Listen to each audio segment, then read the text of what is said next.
they had 10 different types of Rubik's cubes. I mean, they had like two black Rubik's cubes all the way up to the biggest ones you can try to assemble. So I mean, the prices are a little more than probably you could find online, but it's a local place, and so support your local businesses, Well, you have the support too. I mean, if you want to get into a hobby that you're going to spend that kind of money on, whether it's model railroading, slot cars, or something, and you're just new in the hobby, a place like that is a wealth of information to steer you in the right direction that you're not going to get from Amazon. Hey, Shane, Yeah, man. Yeah, you make a good point. Them ladies behind the desk that were checking the people out in front of us were answering their questions about model rockets. They were like, "Oh, yeah, take this engine. Oh, it takes this. Oh, you need this," and boom, boom, boom, getting them all hooked up. The people from Walmart. Walmartians? We make the net. Well, I gotta play it. A net about a net. Oh my God. I'm listening to some of these old tapes. It's great. Come on, Blaine, let's hear it. Whether freeze-dried, canned, or... Actually, this file's a little bit big, so let me forward it to you. It's classic. Yeah, and, I don't know whether it'd be happy I lived it or not, but it is pretty funny. It's got BHV, it's got IXT, it's a whole cast of hooligans on here. W3 MMR. W1A. W2ENY. You're not. WZ8J Lurky. Hi, Kevin. Oh, to Kevin. Come on, I gotta do copy link. Yeah. A lot of splendid signals coming into the Midwest this evening here on WZ8J. So, a pleasant good evening, hi, fine business to all. I'll be right back. I gotta step away for a few minutes. W3 MMR. Ready? How you copying this bucket out there, Kevin? Quite splendiferous here, Brett. Good signal. Very good. Coming at you, Brent. Coming at you. Oh, thank you. I can't wait. Hello, Frank. And, yeah, you're about 20 over, Kevin. Oh, the clip is here. I gotta listen to this, Bob. Dude, it is so classic. Thank you. I'm gonna get it off the drop.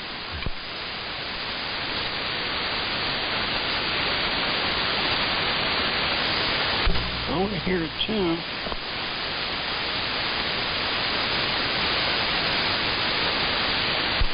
And there's some pretty outrageous language in it too.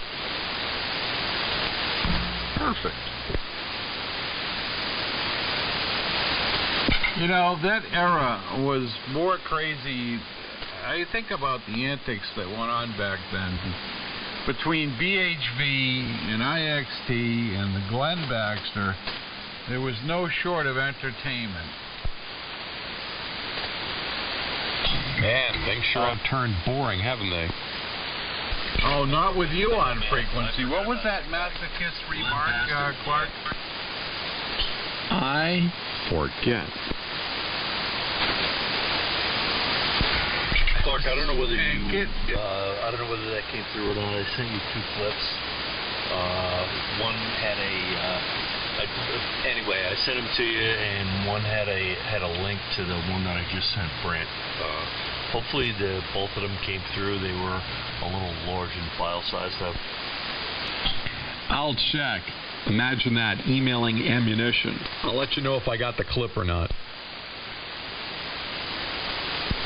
Yeah, we'll do. I sent the Dropbox link to it because it was like it was close to 18 megabytes.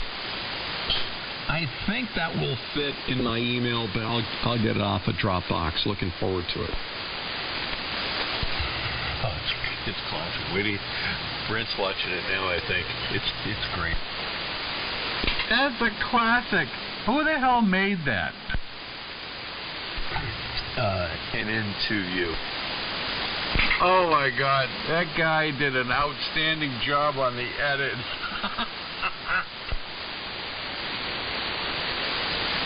Wait.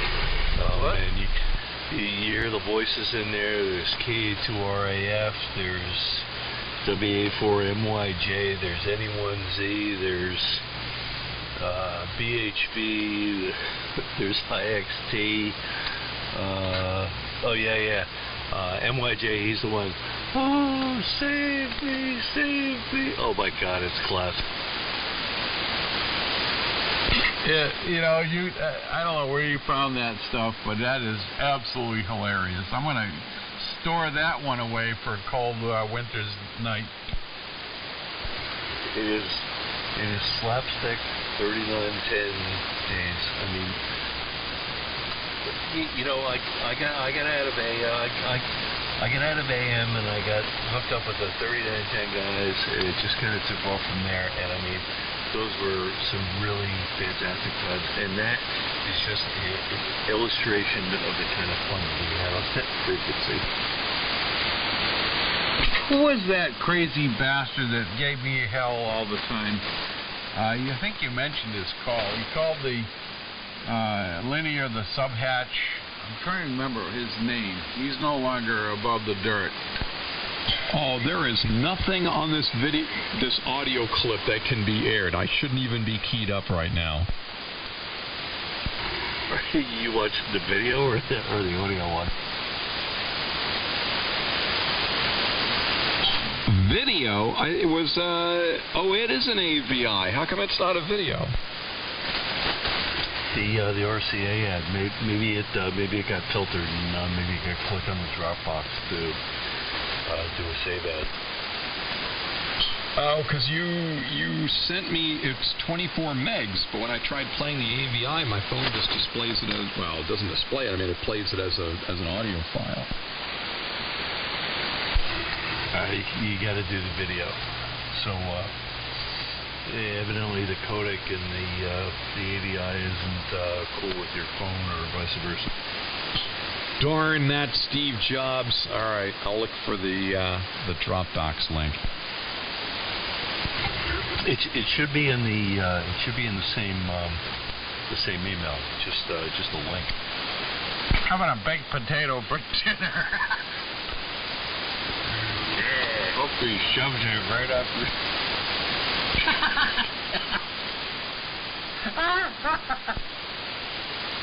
And Junior wants to listen to the Marconi Den. Of course. Oh man, I thought Blaine's intro was good, but this is hilarious. Dude, that is just like one. That is like one morsel of what we're on that 30 stuff. Yeah, that was a crazy frequency. Who the hell was that son of a blank that was down south? They used to give me grief. Well, I don't know. There was a whole bunch of them. I mean, there was a lot of guys in Philly, Jersey, New York area, New England, down south. I don't know, KK6BS. He's living down there now. He runs some old goat net thing. It's 7 o'clock in the morning down there. After his wife divorced him with her rainbow in the window, kind of thing. I don't know. I spent a lot of time there. You don't hear much activity on 3910 anymore, although I check in to see Gary, KB1INL, but he's always up at camp. INL was on there 2 days ago. I heard him on there, and I chimed in, and I heard nothing back. Yeah, there's a bunch of guys from like new guys from like New Hampshire and Maine that kind of moved on in there after the old buzzards like me kind of stopped going there. But anyway, it's pretty good. That's why I've been here. I think I told you about my excursion on the 40, and I think Clark mentioned it in passing, but 7.2? Oh my God, it's like the world's largest bathroom wall.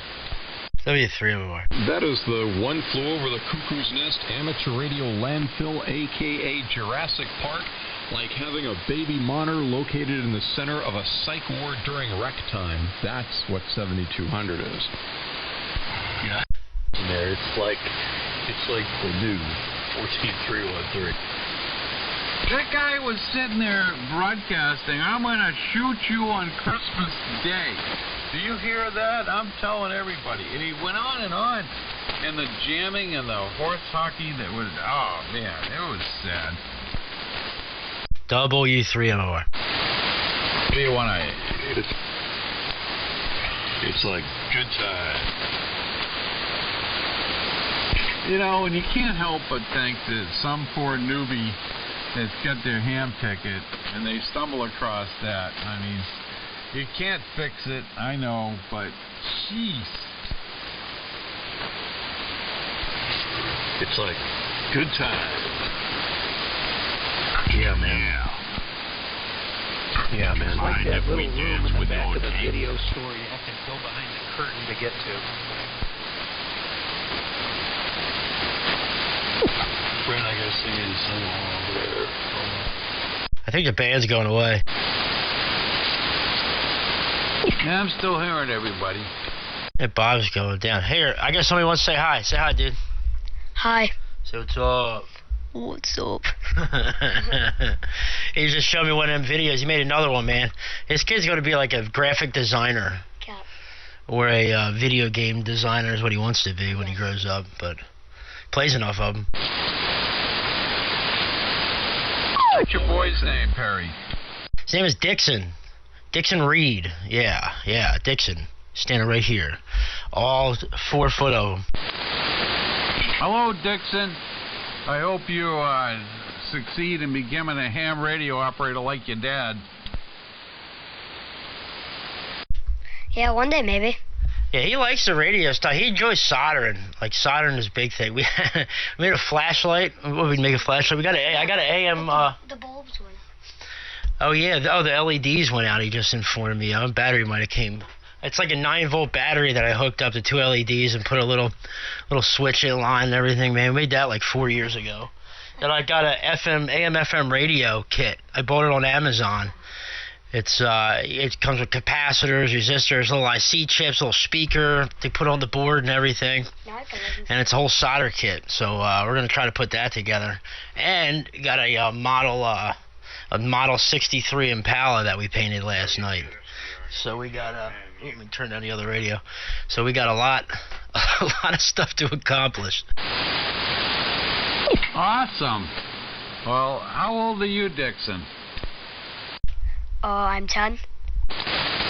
Well, you and my grandson are the same age, and when my grandson comes over, I hope you get a chance to talk to him on the radio, because you got a great radio voice. Yeah, I know. He's got the confidence, too. I like the confidence. I know. Well, my name is Brent, and it's nice to meet you, Dixon. Yeah, I was just telling you, you're up in New Hampshire. Did you guys get any snow up there today, Brent? Yeah, we're getting a ton of it, Perry. It's snowing pretty heavy right now. Excuse me. So I guess we'll give the new rebuilt toy a workout tomorrow morning. The tractor. It just started raining again here. It's 45 degrees and raining and calm. Well, it's not technically freezing. Yeah, it's not technically freezing, but it's freezing compared to what it is in South Carolina. Yeah, man. I need to take a break and go up and say hello to my wife. But it was a pleasure meeting your boy. And cool beans. I like the confidence. So, anyway, I'll be looking at watching more of those clips when you're doing the recordings, Perry. I enjoy those. And when you're live, I'll be throwing peanut comments out. Yeah, no problem, Brent. He was just explaining to me what his technicalities of cold is. Yes, I'm Yeah. a nerd. He's proud to be a nerd too. He says. I'm big brain. Big brain. I'm big brain, Dad. I'm streaming right now, Brent. So you can go ahead and watch it, rewind it, subscribe, like the videos, all that fun stuff. I was on YouTube looking at your MMR. I thought I was subscribed, but let me see if I missed something. Are you linking them from Facebook? Yeah, you can get there through Facebook. All right, he wants to tell you something funny. Go ahead. So in, I think, Florida, somebody threw a gator, like an alligator, through a drive-through window out of Wendy's. I guess they're trying to rob it? They robbed a Wendy's with an alligator. That's what people in Florida do. That's great. Wow. I just found the live link. Thanks. No problem. Yeah, you can actually go back and rewind it on YouTube. When you go back upstairs and roll back the stream, you can hear what you just sounded like. Well, I probably Over the air. found it. I just keyed up the mic to talk to my kid. Did you notice that? Recorded me on 160 the other night. I am so pleased. Somebody else was telling me they heard me on 160. Anyway, this has been a blast. Bob, Frank, Perry, Dixon, Clark. How am I leaving out? Anyway, I'm going to take a break. And I will see you later. I'm going to listen out. W1IA in New Hampshire with the snow falling.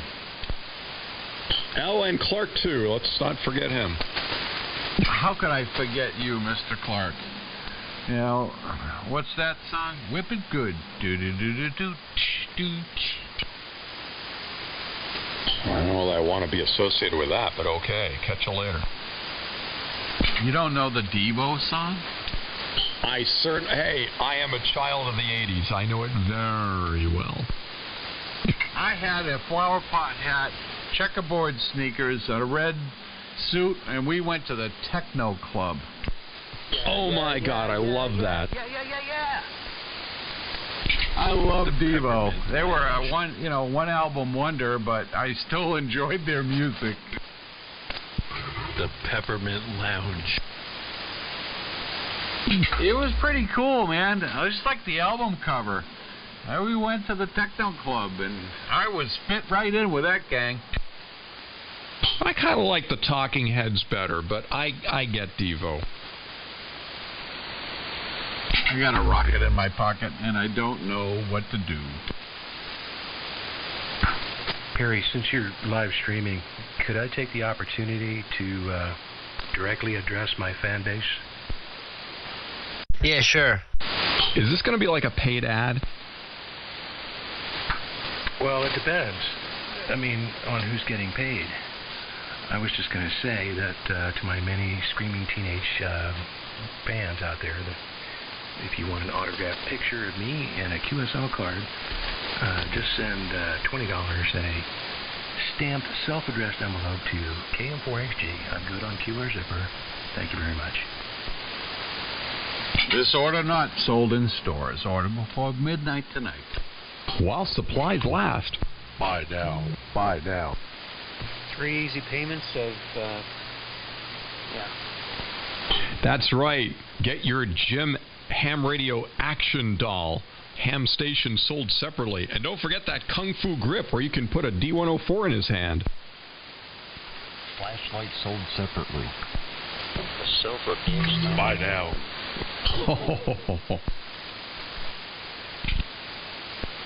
But you could double your order. Just pay additional shipping and handling. Processing and handling. And hello to Brian, if that's Brian out there. Brett, weren't you having a QSO earlier about some kind of high-performance engine that had a clogged injector in a dead hole? Yeah, that was John. He had a bad injector and a dead hole on the V8. What are you guys talking about?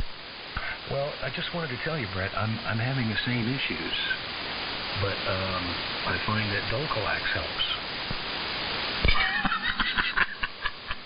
This is a family show.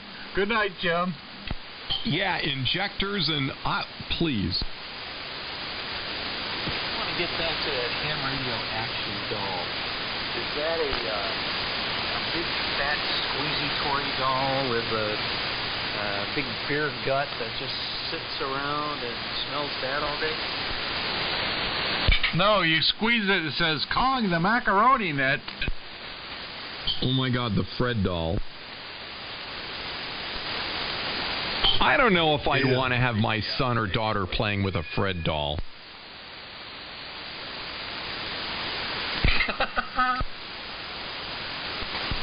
Remember, Fred likes clock.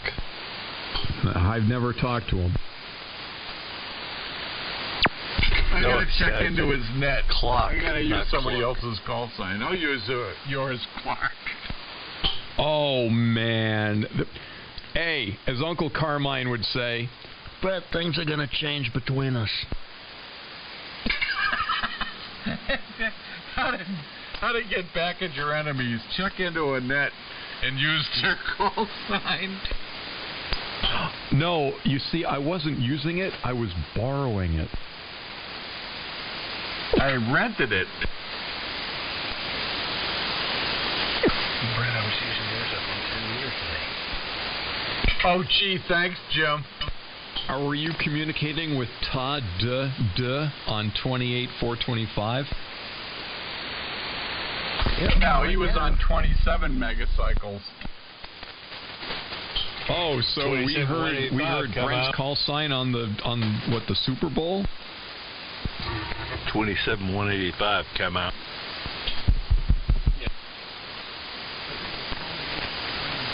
Yeah, Brett. What kind of net is this? Brett, you worked PY5 QW today. It's a net about a net about being a net. You guys carry on. Too much of a laugh. A lot of fun. W1IA is now clear. Hello, New Jersey. Hello, Maryland. What's happening? It's like good time. Yeah, man. W3MMR, I'm back. KB3 WFV. Hey, it's Brian, if that's Brian out there. You. And hello to Cheesecake Beach.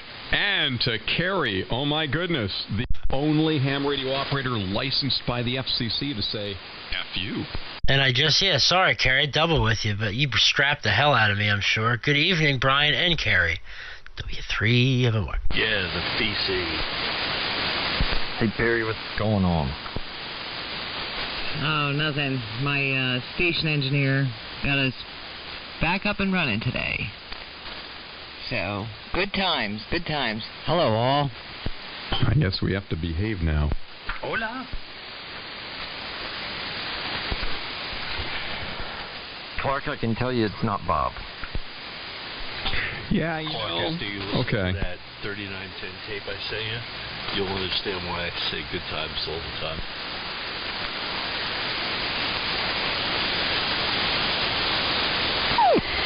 It's like good times.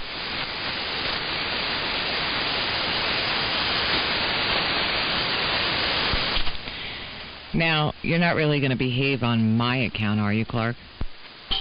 Well, normally I don't like people telling me how to run my life, but in this particular case I feel a little intimidated. In fact, N1BCG, look what you squeezed out of me.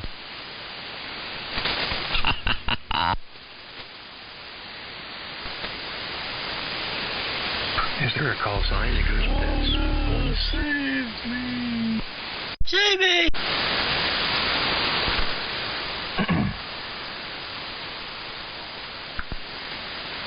Go ahead, Clark. He must be talking to you. Oh no, I think that's just reflections on the frequency. It's probably not directed anywhere. Who is that female? Oh boy, that is Carrie, KC2U. F you, Jim.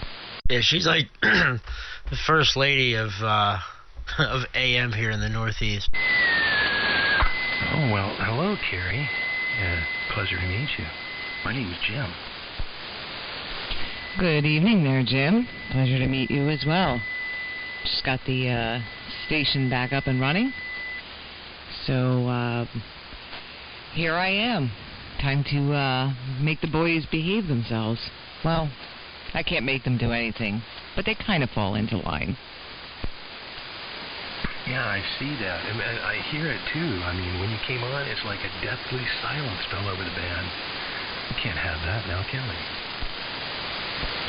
Well, they just don't want me to use my mom voice.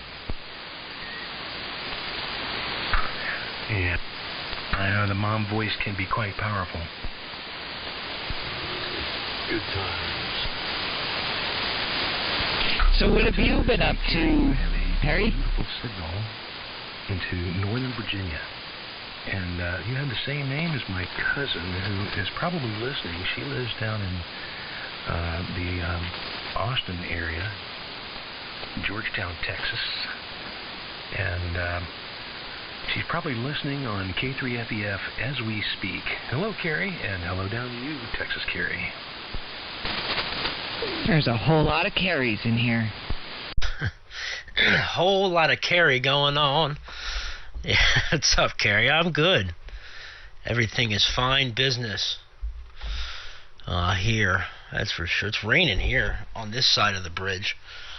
Well, it was anyway, like 10 minutes ago. Like, just spit. It's nasty, you know? It's at nasty 40, 45 degrees, wet.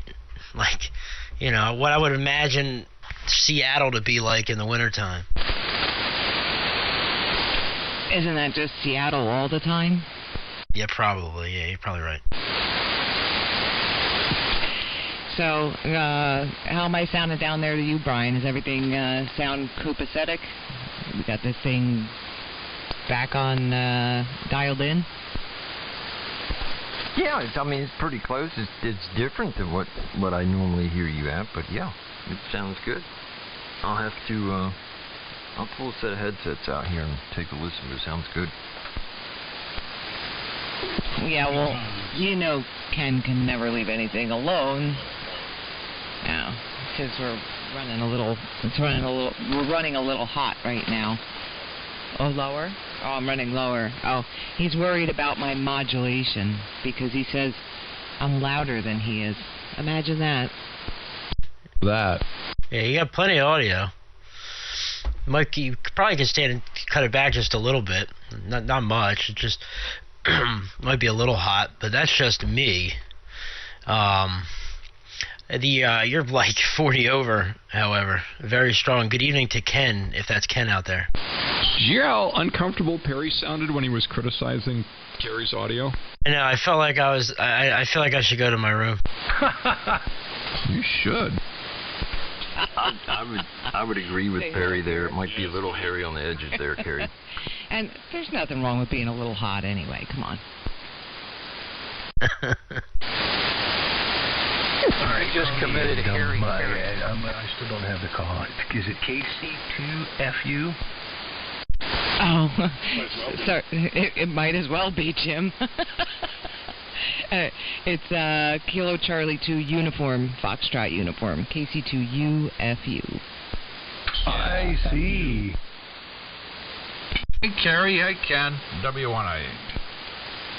Oh, Brent comes back for Carrie, but not us.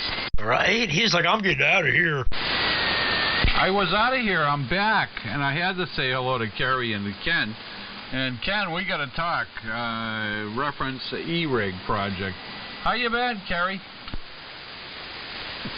Oh, I've been hanging in there, working too much.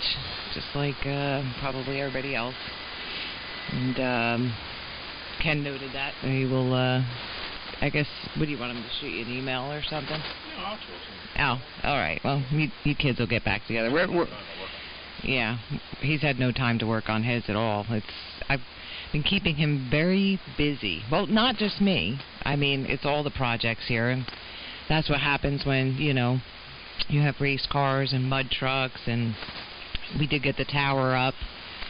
So he just, oh no, she lives what in did you the project. Do? Oh no. Putting the line back up, right? Outstanding signal. Oh. Anyway, I I just don't know. wanted He to was catch out you there. and say He was hello. doing I had to stuff. run upstairs and check You with the know, wife. it's Anyway, that kind of stuff doesn't really fantastic catch signal my as attention. always, Just and once he says I I'd can much rather get talk on to the your air. melodious voice than these mutts. Oh, you transmitted on top of Carrie. Man, you're done now. Hey, the band is in use, old man. He said, man. Man. And by the way, I thought it was mud duck. The expression is mud truck? There. Well, it all depends on what you're talking about. Oh, Kerry, you crushed him. Yeah. Come on. Hey, Perry, I listened to one of the clips about your rant on the ending in kilo. You know, I was falling apart. Yeah. Oh boy. That's it's another time. Another time. She crushed you, Brett, you mud duck. Yeah, it's easy to crush this signal. Sorry about that. You know, it's me. Hot on the key. Like I was saying, I'd rather talk to you, Kerry, than some of these mutts. He means all of us mutts.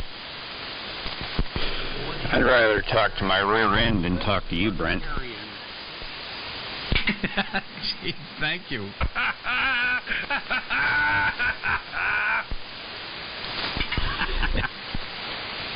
Now I'm curious what kind of conversation you have with your butt. We talk shit all the time. Oh, why did I ask? You just open the door. 83 AL. I say mutts lovingly.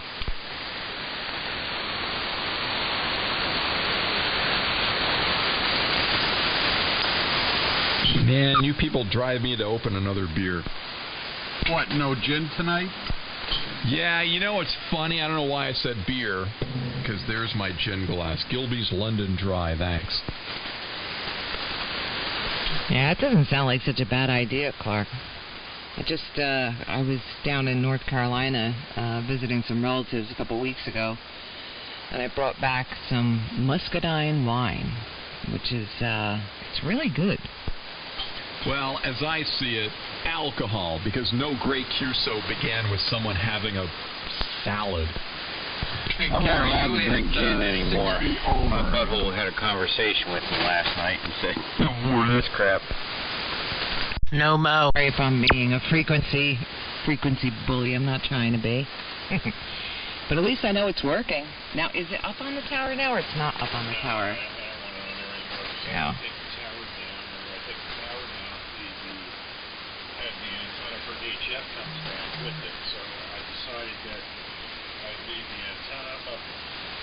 Trees, and now I can take the tower and move it up and down when it gets windy out, and I don't have to worry about not being able to get on each other.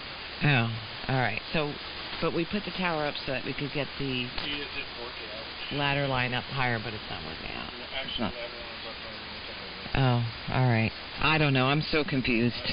I'm just gonna unkey. He had an idea. Well, you were at 60 over and selective fade down to 40, but there's only a couple of stations that can do that. Steve, and now you, and Clark. Well, I'll take it. Definitely. Sounding all right down your way, Bri? It's strong, Kerry. Real strong. Plenty of audio, so I wouldn't touch it, but I know that Ken will. Of course he will. No, he said it sounds good, don't touch it, but he knows that you will. Yeah. And I'm trying to keep my voice at an even tone, which is hard for me, you know. Oh, I know. I see what's happening. I'm trying not to pin it. I'm trying not to pin the dozy. It sounds lovely, Carrie. It really does. Tell us about your equipment. Well, Jim. It's a microphone connected to a radio connected to an full rack antenna, and here it works. with a Class E rig and a Class H modulator. And what else do I have? I have my husband built it for me for Christmas. Oh, God, it's going to be about like 13 years ago now. I asked him he asked me what I wanted for Christmas. I told him I wanted to be able to talk to everybody everywhere. So my wish came true, and now I'm here on the Class C transmitter and using a Flex 5000A, and have the Power SDR. We have a tower that is, I don't even know, how tall is that tower? I don't know much about the tower. I just know it's in my backyard. I got a 63-foot tower up there, but as Ken was just mentioning, we tried hooking the ladder lines up to the tower, and it just doesn't seem to be working out, because he's got to let the tower down when it gets windy, and so it's just basically a lot of work. So he threw it back up in the trees, and higher than it's ever been, and I mean, as you can hear, it's working quite well. It is. It's working beautifully. I mean, it really sounds swell. Does it hurt to throw up a tower? I don't know. Yeah. Actually, it did hurt. My dog sprays up golf balls every once in a while. It hurts when your rack's full, too. Cherry. What? It is. There's no more room in there. It's literally packed. It's stacked and packed. Well, I like a full rack. Hey. Now, we're going to have to draw the line there. Yeah, Brent is kind of punchy tonight, so you gotta excuse him. Hey, it's not your turn to watch me. He mixed in a tablespoon of caffeinated with the decaf coffee tonight, so that's the reason for this. Oh, I mean, there's nothing wrong with having all the right equipment, you know. Well, you see, I just met you, and I'm already feeling protective of you, and so is Clark. This is why women should never be Marines. Oh, I don't know if Carrie was so protected. We go back to that story of that one fateful night when I confused her for KBW. How's that possible? It is. And there goes the band. Carrie, I'm afraid of Carrie, but she needs no protection. Clark's going away. Everybody's getting louder. Yes, I certainly, and I think everybody on the frequency would agree, can hold my own. So I'm not going to touch Brent's that. ass if necessary, right? Oh, ba-ba, ba-ba-ba-ba-ba. I can hold my own too, but it's so much more fun to have someone else hold it for me. Whoa, who's that strange voice? Nobody. Yeah.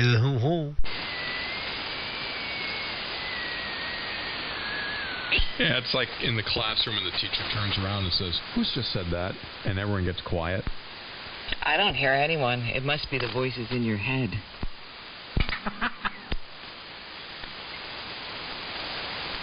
Although I don't know if I'd want that voice in my head all the time.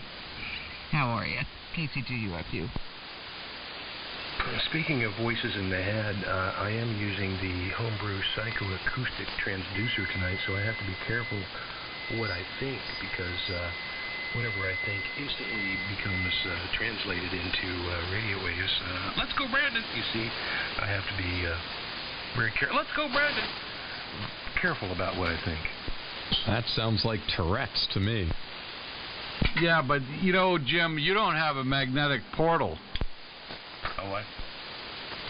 Magnetic portal. My crazy neighbor that was schizophrenic, digging holes in the backyard and looking through the trees for the magnetic portal. I told you my magnetic portal was clogged. I have a dead hole. Yeah, well, it culminated with the police going over there, and he accused me of hiding dead chickens in his walls. Did you? No, and he turned around with a cop. He ripped out all the Romex in the kitchen, and he pulls out a handful of pink insulation and, you know, looking for dead chickens, and the cop said, I don't see a chicken. He said it dissolved. Well, I don't know. It's your word against his, so I called it a draw. That must have been some really good stuff. Yeah, he was. He went away for a few tune-ups, Kerry, but he kept coming back. Well, you see, that's the problem, Brent. It's a problem everywhere. Is that there is no real mental health now. You know, it's basically a 72-hour hold. They dose you up and they put you back out on the street because that's what they do. Any good ham radio operator ought to come up with a shock therapy that works. That's what we need, shock collar therapy. What a great exhibit at Nearfest.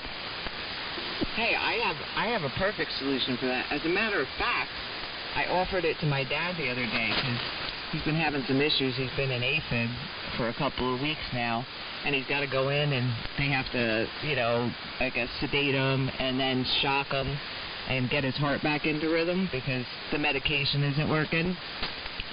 But Kenny has plenty of things over here to shock him. I said, why would you pay the doctors when all you have to do is stand in our driveway in a puddle, we'll hook a couple electrodes up to you, and we'll get you all set. You don't even have to go to sleep. Wow. Yeah, another use for an 813 rig. Well, first you take the Mae West standoffs and screw them into the scalp. Then you take some high-powered condensers and you hook up about 13,000 kilowatts and hit the knife switch. A true story, Kerry.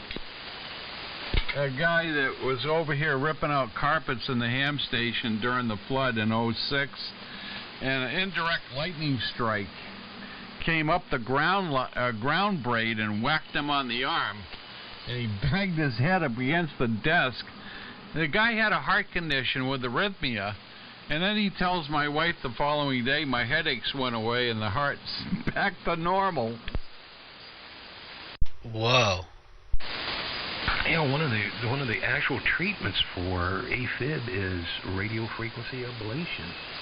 They go in with some probes and they zap a part of the heart, and supposedly that short circuits whatever bad circuit was causing it to go into atrial field. That's absolutely 100% correct, Jim. My son, when he was 17, had a 5-hour RF ablation done to his heart, and that's exactly what they did. They went in there and burned off those leads to, you know, I guess he had extra ones or whatever the case was, but he was in AFib like 200 beats per minute, and that's exactly what the doctor did. And knock on wood, he's been good ever since. So it's been almost 10 years. What frequency did they use? 3873. I don't think that would cure anything. I knew ham radio was good for something. Word. Hey, Kevin, still lurking. Died 27185, but now the poor kid just walks around going, come on, come on. Actually, 27125 is an ISM frequency, which stands for Industrial, Scientific, and Medical. Oh boy, don't even start with that junk. I'm gonna go get my Cobra 29 and go cure people of cancer. Come on. Oh, boy. I wonder, Perry, if you know the background on what you just said. Oh, I know the background on what you just said very well. All right. I couldn't believe that was just a coincidence. Fine business. Get your Pearl M. Plus here, folks. See, Clark, he knows too. I guess it was well discussed. Has left the building. Yeah, we discussed. You discussed it on here quite a few times. I think the proper term is I went off about it. Yeah, you went off about how screwed up it is and to take people's money. You're pretty much spending $8,000 for a Cobra CB radio, a linear amplifier, and an MFJ SWR meter. Yeah, I thought that was kind of wrong. Yikes. Sounds like a hobby. Well, Resonant Frequency Technologies, the biggest medical scam company on the planet. That's what you get. Spend $8,000 and you get a Cobra CB radio set to channel 14, a linear amplifier, and an MFJ SWR meter. Does it have the gold-plated duplexes? Improve your signal? Oh, Brent, you and I should talk about that sometime. This is a real thorn in my ass, what these people are doing. Yeah, you've been on the web and looked at the audio fools, and my signal's better because now I'm using double-aught cable for the speakers. I thought that was, oxygen-free cable. Yeah, exactly. Oxygen-free cable. Oh, my God. It's just snake oil in the audio fool industry. Hey, by the way, as a real tip, an actual useful tip, I hope everybody uses coax between their transmitter and the antenna occasionally. And when I mean occasionally, it's not like every 2 years, not more than that, but every 2 years, just reverse it. Because if you have any SWR, have you ever wondered where those electrons are? They don't get radiated. They bunch up at the antenna end of the coax. But if you take that coax out, reverse it, so that what was connected to your antenna goes into the rig and the rig end goes to the antenna, man, that first transmission after you key up, after reversing the coax, you'll be strapping. You just got to blow those stuck electrons out. All right, guys. I'm gonna get on out of here. Go see what the boys doing, and we'll catch up with you all, ladies and gents, later. It's always a pleasure. Good hearing you, Carrie and Ken, Brian, and the rest of the gang. We'll catch you guys later. We'll be listening from afar, but I need to go get something in my fat stomach. Catch you guys later. W3MMR. Doo-doo. Upstairs using your credit card to order Taiwanese ladies. Boy, are you going to be surprised. No. Hey, Clark, did I tell you the story about the free electrons? The free-range electrons? All natural? Cool. I go to a house, and I had the service up in Amherst, and there was a nondescript ticket. And I go in the house, and the guy's complaining about free electrons, interfering with everything. And I look around the house, and there's buckets. No kidding. True story. Buckets under the outlets. And finally, I said, how am I going to deal with this nut? I said, well, have you emptied the buckets? And? He was happy. Signed the ticket, and off I went. I love it when things work out. Those and one BCG electrons, Portchester and beyond.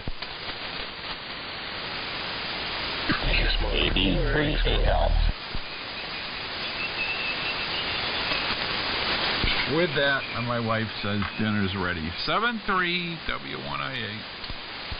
Toodaloo.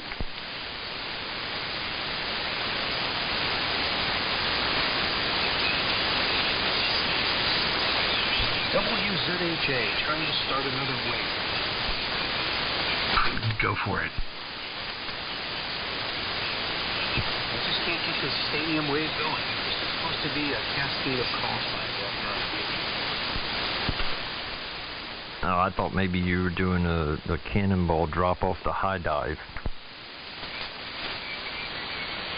I thought you were talking about, like, catching a wave, dude. Cowabunga. Somebody gives a call sign and then everybody does. It's like the wave at the stadium. Oh, not here. We don't need no stinking call signs, man. We are the killer bees. It's the Big Purge. Yes. I am at the helm now. Oh. Hello, Ken. Evening. What's going on? Yeah, she has to run quick over to Staples, pick up some stuff. And she is coming back, going to get a cold refreshment and sit back down at the radio. So that's her plan.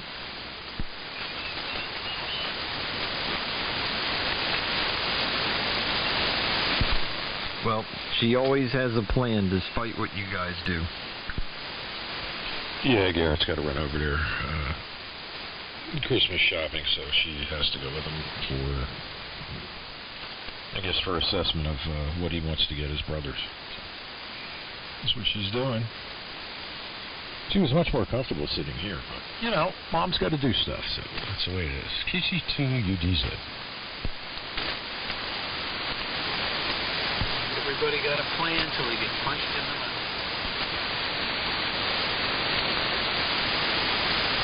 That's right. Anyway, I'm glad it's working. Everything is working okay now. On there. I mean, listen to Bruce's signal. It's ab-fab, as they say. Absolutely fabulous. And he's running old technology. Anyway, 730 Bear, we only tease you because we love you. Right, Bruce? Isn't that the case? Absolutely. No question about it. No question about it. Bear can always contribute something of major value to any QSO, as any of us can. We all have our own stories to tell. That's okay, Steve. I love you too. Don't worry about it. In time, all things will come to pass. All things will come to pass in time. Excuse me. Assuming I'm still vertical and able to move. Yeah. It'll all happen, and then it'll be like you won't remember this. It'll be like a fuzzy old memory. Oh, I don't know about that. I think I'll remember it forever. Oh my God!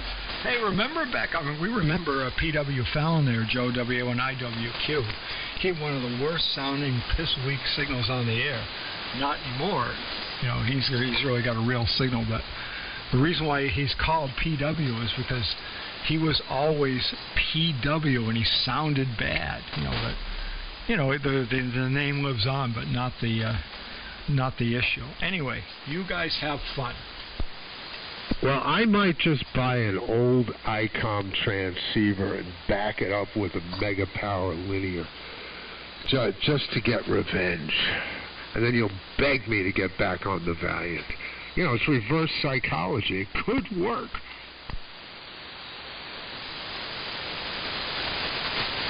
I think Steve's gone that away. And let me sign him out of the log at 6:08 p.m. here.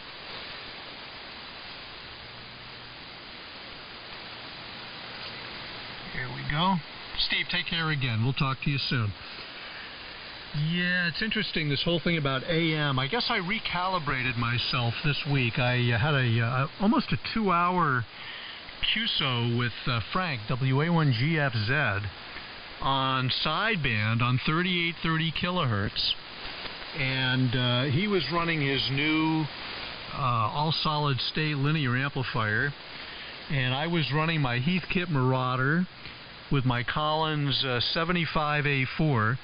And then I tuned a little bit up the band after we finished up our contact. And I was listening to some of the stations on 3873, 3885 on the 75A4 in the filter C position. I forgot what the bandpass is, 6 kilohertz with those Collins magnetostrictive filters. And I couldn't believe how bad that receiver sounds on AM compared to like my R390 with the sync detector going into a Dynaco preamp with a triode connected EL34 Altec Lansing power amp and an Altec 604C in a bass reflex enclosure. I mean, the polar opposite of what I was listening to in the vintage Shack Bear, but just as a point of reference, how good AM can really, really sound if you've got the right receiving setup. Yeah, I'm hoping to get one of those one day. Yeah. I know. There's all sorts of potentialities and what could be. And, it all takes little pieces of glue to put it together, as you well know. You spend a lot of hours to create what you have, Bruce, and it's a beautiful thing. And, I never thought the 75A4 with the stock filter was that good at AM. I don't think it was ever intended to be so. I always looked at the 75A4 as a battle conditions receiver from back in the day. The best they could do back in that day. Yeah, that's how I took it. But that's my opinion, and it may not be shared by anybody. I was going to mention something to you. Yeah, there's a guy, as you may recall from the Facebook conversation, there's a guy, I forget where he posted it up on Facebook. He's making a sync detector with an ANI 602, I think. Not a 604, I think a 602. Could be a 604. Chip at the heart, and he's offering up Gerbers, and somebody was going to do that, and I don't remember if it was which AM group it was that he mentioned that in. I'm pretty sure that's where it was. I don't think it was in the 398. On HF. So 6 o'clock. I'm not going to say the band hasn't gone along yet, but I just said it, so keep our fingers crossed. They're moving around a little bit. Stuff's moving around a little bit, but the signals are still good. Yeah, Lisa and I were in today, so you met. I guess I didn't get back here till about 4, so if you were calling before then, I missed it. My apologies. But, been a busy week. Got a lot done. Got my headache engine straightened out. That's good. Get rid of the rest of the crap and maybe smooth sailing for a while. I think it was Jim, right? Jim down there? No, she was not. She got her license. Geez, I don't even know when she got her license. Quite a while ago. She enjoys getting on the radio. She does. She was doing, but life got in the way for a while there. And I think she's probably going to continue doing Ladies' Night.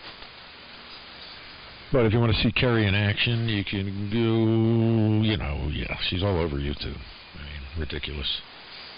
It's KC2UFU at W2A. You can Google that one and you'll see Kerry in action. Before she had her license. Roger that.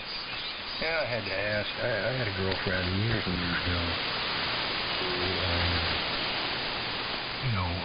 kind of got interested in it. And as a practical matter, she ended up getting a license so that we could stop making long-distance phone calls to each other. She lived right across the river in Maryland, in Waldorf, Maryland. So, it wasn't actually long distance, but this was the back in the day.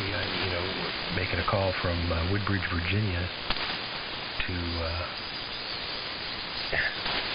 right across the river. It was only maybe 5 miles, but that was a long distance, and we were killing each other making long distance phone calls every night. Doing sweet talk over the telephone. So we kind of got the bright idea that she needed to have a radio station. She got her license, and she continued to rig over there, and then we would we're doing Kissy Face every night on ham radio. It was really fun. And she's down in Tennessee now. Her call is KB3DMO. Yeah, that's great, man. Yeah, another way of communications. Kissy Face on 2 meters. Cool. And, yeah, I remember those days. Always on the telephone, making calls back and forth. And 5 minutes later, you're calling them back, or they're calling you back. Tends to get expensive if they're not local. But I was gonna say, yeah, we have my son has 2 repeaters up on the tower. We use Echolink for linking the towers, different towers. I don't know if you've ever heard of Echolink, but that works very well. That's a new kind of thing. Well, it's actually not that new, but it works very well. Now they got DMR, which is crap. It sounds like crap. And everybody's like, no, it's digital. It sounds good. No, it doesn't. It sounds like crap. Don't try to tell me otherwise. It sounds like crap. But anyway, Echolink obviously is digital also, but it's a much better protocol. I don't know what they've done, but works very well, and we use that on the repeater to communicate there. I don't know what the hell that noise is, but something weird going on back here. Modular Echolink. I used to use that back in the day. Back in the 80s, I guess it was. I was just thinking about a story about my ex-girlfriend. And this is KM4XG, Kiss My 4 Ex-Girlfriends. And it was on 9/11. She worked downtown in D.C., and I had the day off. Well, I was actually on the night shift. I was working the night shift at the Earth Station when all that happened. And I had just gotten off work 7 a.m. in the morning. Anyway, we fixed the propeller, and all the phone systems went down. Everything went down. And they talked to her recently, in fact, because those nasty twizzlers that went through Tennessee and Kentucky just went right over her house. She had all kinds of damage nearby. Nothing on her place, but man, I was really worried. I got family in Hopkinsville, Kentucky as well. They were also very close to some damage that was down there. And it was really terrible, but fortunately everybody was okay down there. KC2UDZ. Yeah, it's very, during Sandy, same thing here. We used the 2 meter. Actually, the tower was on, the repeaters are on backup power, so anybody that had access in the area for, you couldn't find gas stations that were open. We were mobile. I mean, I got all heavy duty off-road equipment and stuff, so we were driving around at 2.5, 3 feet of water, no problem. And some stuff was open. We were meandering around during that whole mess. Yeah, we gave a lot of people directions, where to get fuel and this, that, and the other thing. So yeah, it's pretty cool stuff, and it works. I mean, it works. The only thing that doesn't work is these nets. I don't know. But I don't know. I mean, check if your radio works. If something happens, turn your radio on. You have to have the net every 2 hours a week? I don't know. I'm just throwing it out there. So, I see no reason for it anyway. But anyway, that's my thoughts on that stuff. Wow, I was having those same thoughts this morning. When every available frequency band allocation in the AM window was in use by nets. I listened to the Lonely Guys today. It went on, it was almost 3 hours. It was 8 till like 11:30 or something like that. It's truly amazing. The propagation has been awesome. thought, what we need here, though, is an angry guy's net. I need to find somebody who's really angry to host it. Somebody with a really big signal who is really, really angry who can host the angry guy's net. Well, you weren't talking about angry guys. It was the piss and moan net. Timmy was that was great. Yeah, that was a good net. And, well, you guys, that's cool. That's a different kind of thing. I'm talking about no traffic. Well, no traffic over here. Oh, yeah.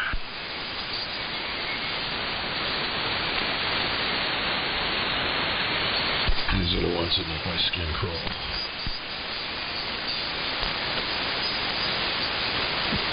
Well, just crap in the background. There's a small bucket of heat rat. Well, I can't mock them because if the poop do hit the propeller, I'm not going to be on AM, I don't think. And maybe the traffic network, maybe the emergency networks will function as designed. We don't know. But I can't fault them for crying out loud. Yeah, you gotta have something to do. They don't have a life, so. Anyway, I don't hear that. Let me listen. I don't hear that stuff in the. Can you hear that stuff in the background right now? You mean that loud motorboating noise? No. Somebody said there was a noise in the background. I was just listening. No, I don't hear him. Do you hear him right now? I can't hear him.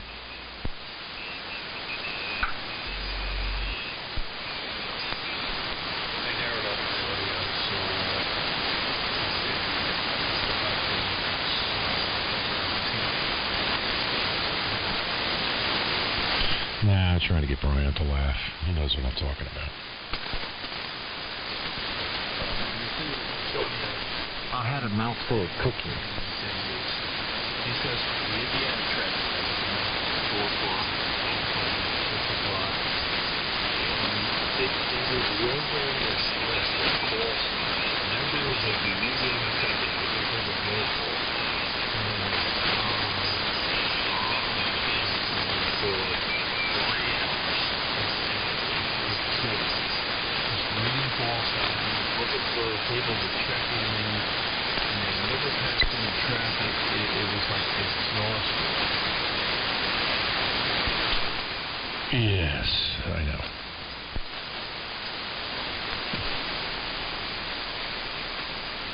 Well, you just grab a call book and start calling out call signs to see if they were on the air. Well, you just read the goddamn phone book. just get on QRZ. Start from A.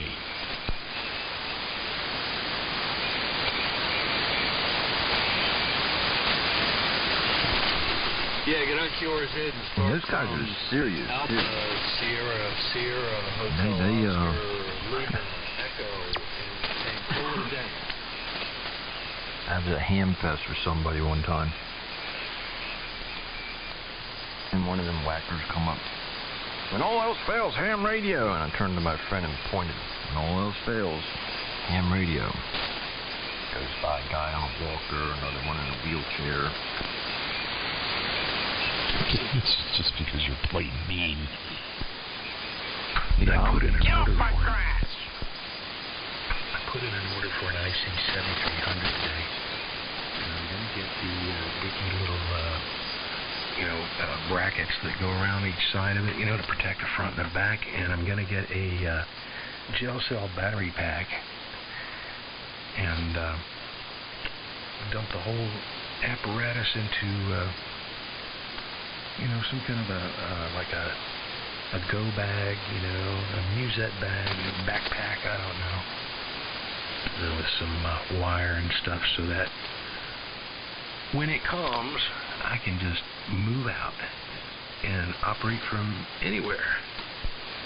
Don't forget your whacker vest. The what?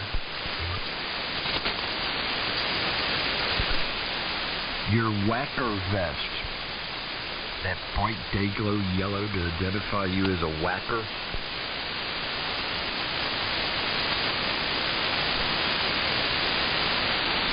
I've never heard that before. Yeah, man. She identified you as a deer.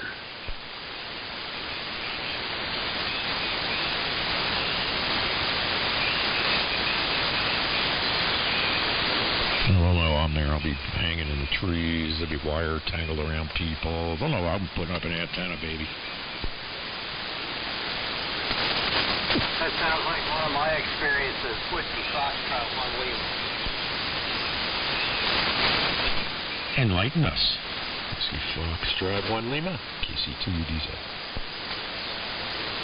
Yeah, KC2 uses WF1L.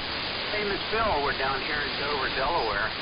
We're trying out a new audio piece of gear here at 8-band equalizer. I was wondering if I could impose on you for a moment to give me an audio report. That would depend on how much money you have in your pocket. Well, I guess I'm out of luck there. Yeah, I couldn't give you an honest opinion. You're right in my noise level. I can hear you, but I'm just it's not good enough to give you critique your audio there. So maybe somebody who can hear you can help you better. Hear you better. How about you, Perry?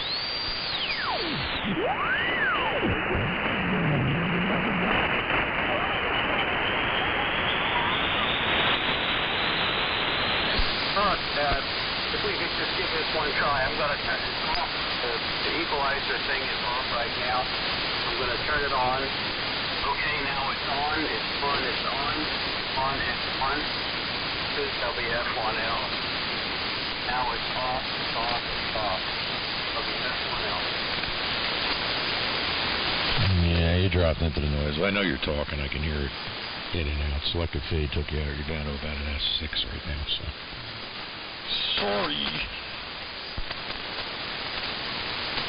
Alrighty, well, thank you anyway. WF1L. Anyway, I forgot what I was talking about. I'm going to get a cup of coffee. That's what I'm going to do. So I shall return momentarily.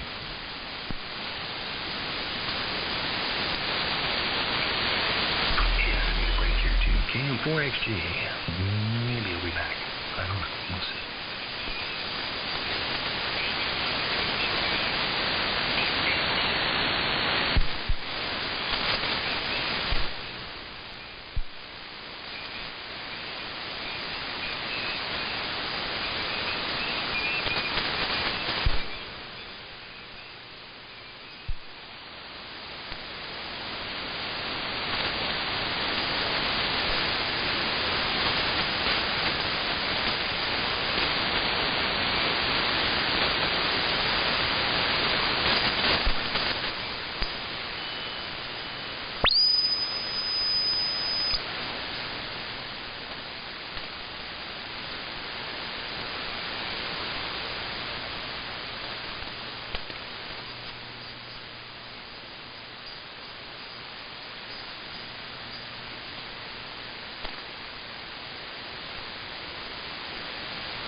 We got another half an hour before I'm having dinner upstairs. So I'll get you cool cats later on. This is W2ENY.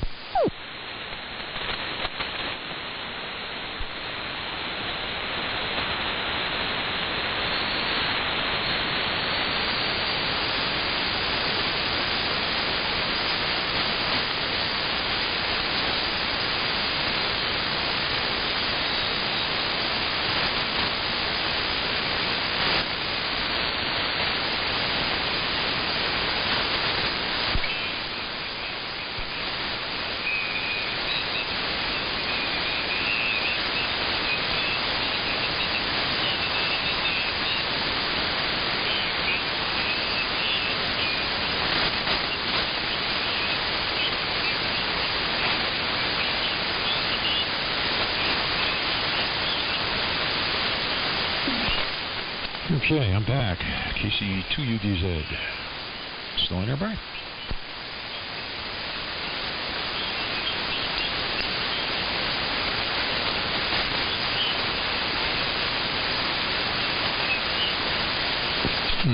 Where'd you go, Brian? You still in here?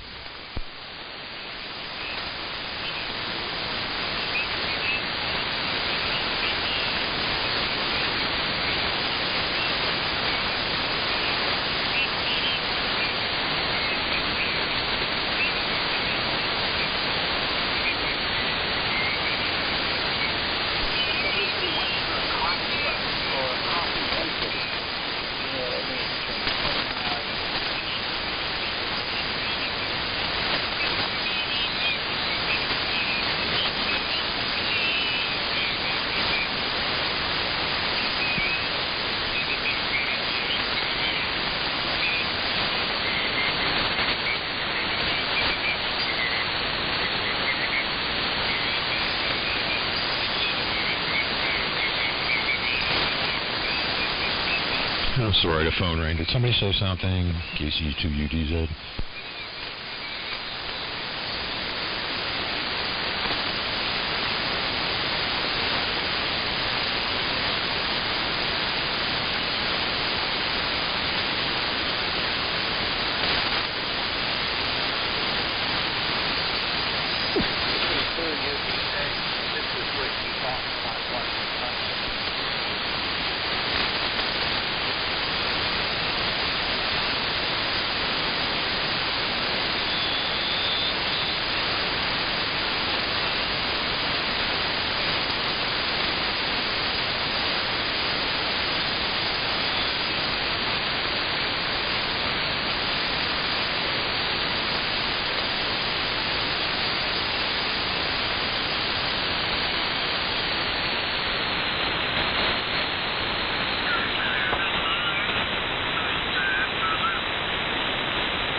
And you know what? I'm down to that stage where I order cables with the PL259 already on them. Yes, I do that. So anyway, I order a bunch of those cables, and hopefully the 32B3 and their 75A1 will be on the air maybe tomorrow as well. Cautiously optimistic about this. Just living through this crap-ass weather that we have today with, oh man. And my sinuses are all screwed up because it was like 55 yesterday. And actually I did some oil paint outside, some touch-up on some stuff. But anyway, yeah, life is good. And it's just raining out there tonight. So maybe let me pump it over there to Bruce, and I guess Bob is kind of taking a little standby there. We'll flip it over to Bruce, see what's happening down there in MPD land. K2XR, this is W2ENY. Yeah, there's a very strong carrier on frequency. Stand by just a couple of seconds.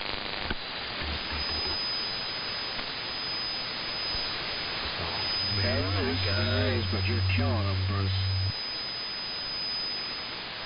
Well, maybe I can overpower him, so to speak. W2ENY and the group from W2XR. Hey, Bob. I think we've worked in the past. The call sounds vaguely familiar. And obviously you knew about me and MPD, so we did speak in the past.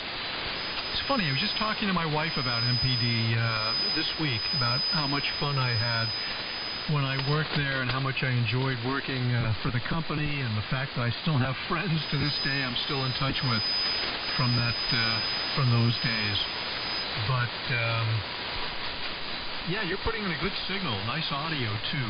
I wonder what you're running. I just wanted to mention to Bear about the TMC gear. I've never had a PAL 350, but I am somewhat familiar with it.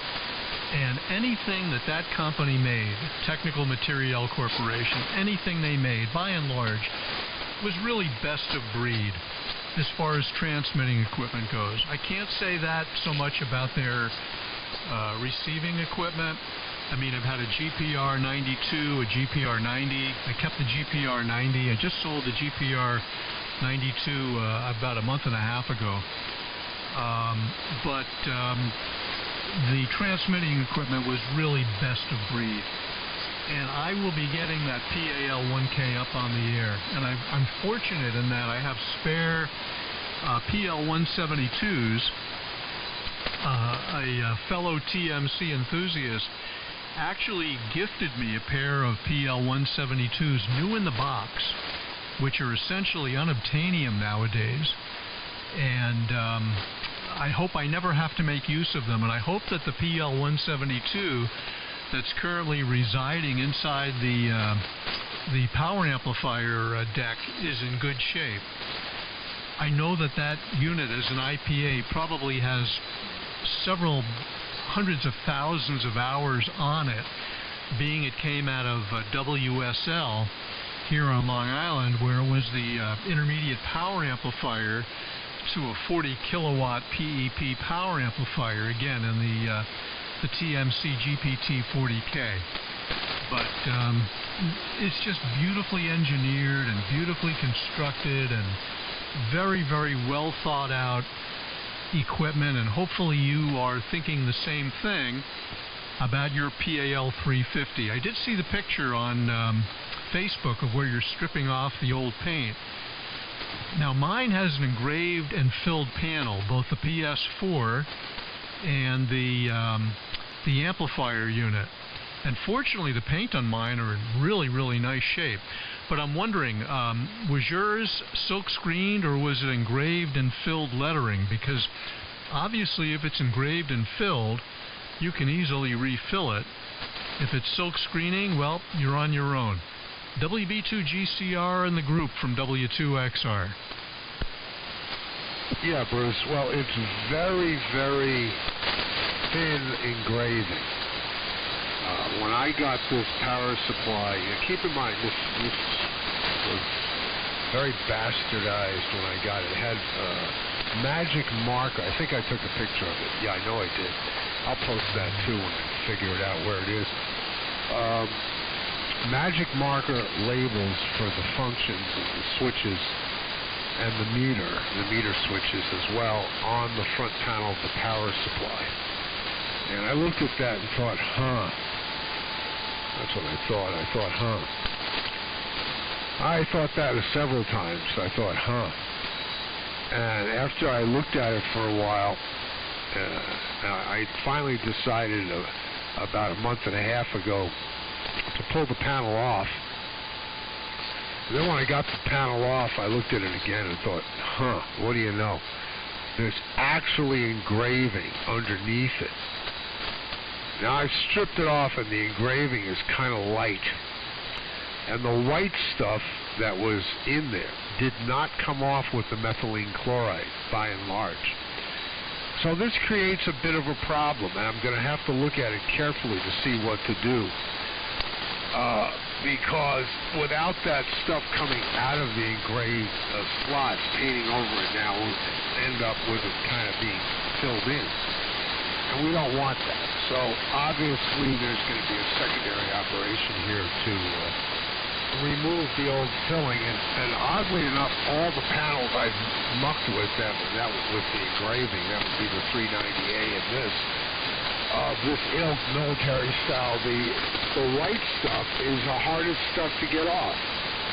It's almost, bulletproof. It's amazing how it doesn't want to come off. Hold on a second. So the answer is the power supply and the head that I got at Sussex were rather well goobered, hamified, and screwed up. The head I've had for a while. I picked that up quite a few years ago, and that's in mint condition. It's beautiful. I also have a matching. They made a couple matching exciters for this amplifier. This one's an AM exciter. It's like 5-inch high rack panel. That matches it. Now, as you may know, and I think I heard you talking about this, the remarkable thing about these TMC amps is that they're better than minus 50 dB IM. And they take, milliwatts to drive. I think this one takes 100 milliwatts to drive to full power because it has a tube in the front end, and that's part of the reason the circuit allows it to get such low IM with relatively dirty tubes, which are the 4CX 250s or the 4CX 300s. Now the PL172 was also used in a Holocrafters desktop amplifier that matched the SX101 and the HT32. It was the matching amplifier. It used, I believe,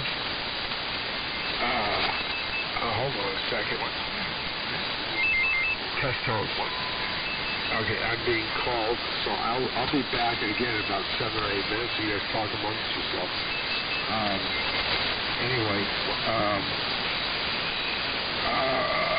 I had that amplifier at one time, and I sold it, and sometime thereafter, the dumpster at RPI, where I was at the time, they threw out an industrial, probably an induction heater, and had, guess what? A PL172 and one in the dumpster. Just threw the dang thing out, and I said, I'll take that. And I did. So, and then I sold that to a guy who needed one, but that was years ago, Bruce. So, pick it up, and I, again, will not listen to anything you say, because I'm technically walking out of the room, and then you can do that. It's sort of like a delayed, correspondence type cue.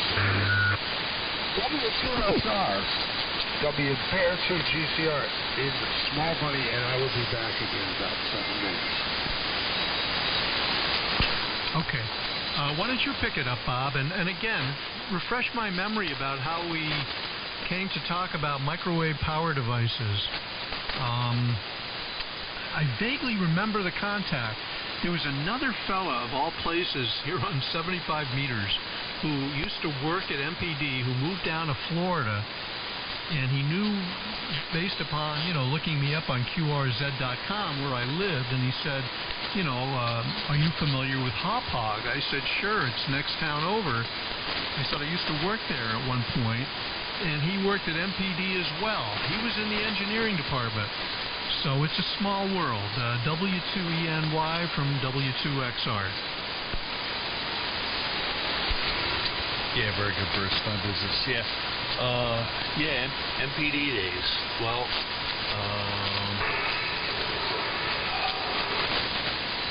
dial the clock back on quite a ways. Like, this is almost 30 years.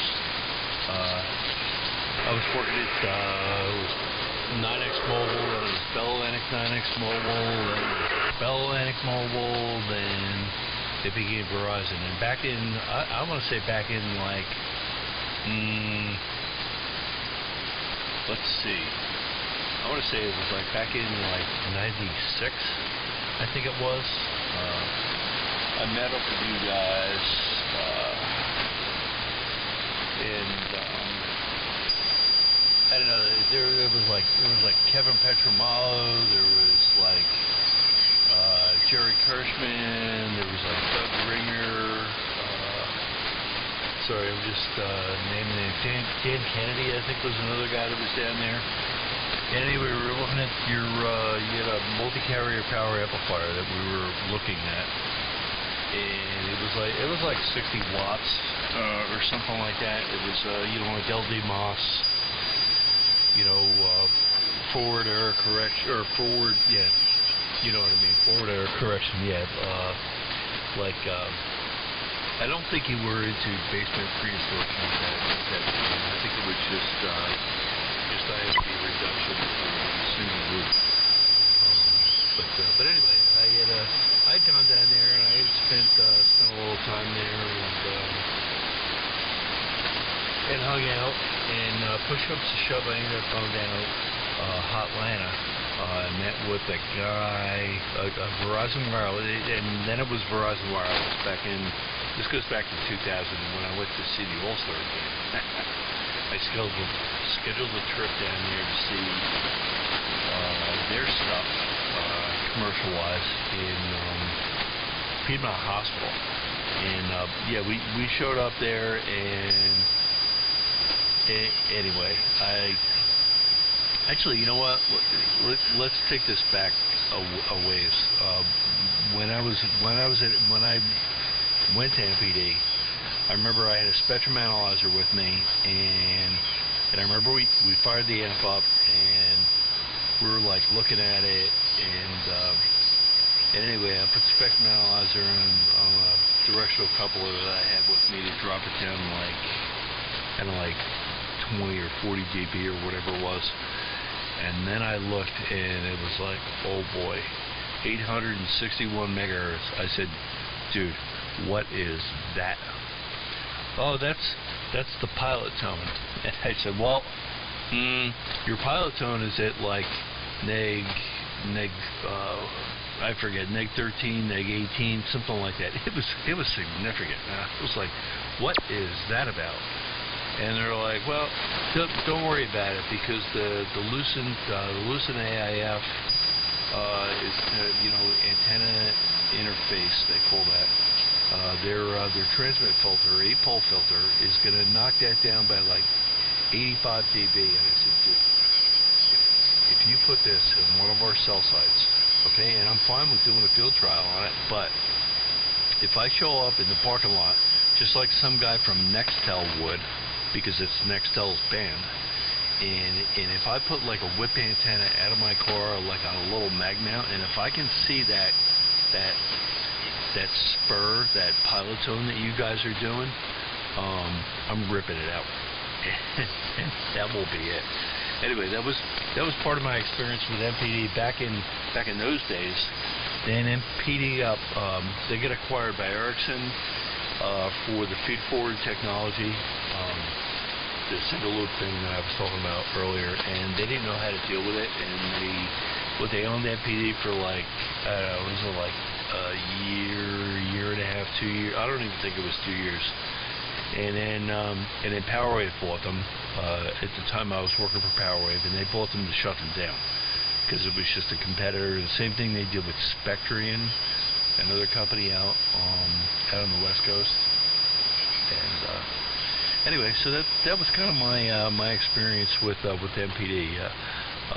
And then MPD actually, when I was at Sirius Radio in 2000 or 2000, maybe it was 2001, 2002, I approached Jerry Kirschman about buying. You guys were selling some kind of 63 watt amplifier for XM radio, if I remember right. No, actually, no, it was higher power than that. It was like 300 watts, 350 something, and we needed some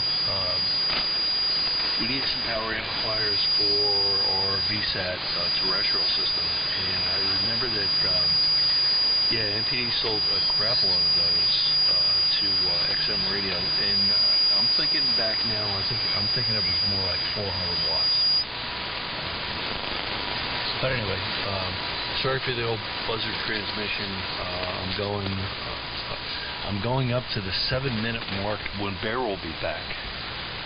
But anyway, worked with those guys. I never met you there, but I met with a bunch of other guys, all on the commercial side.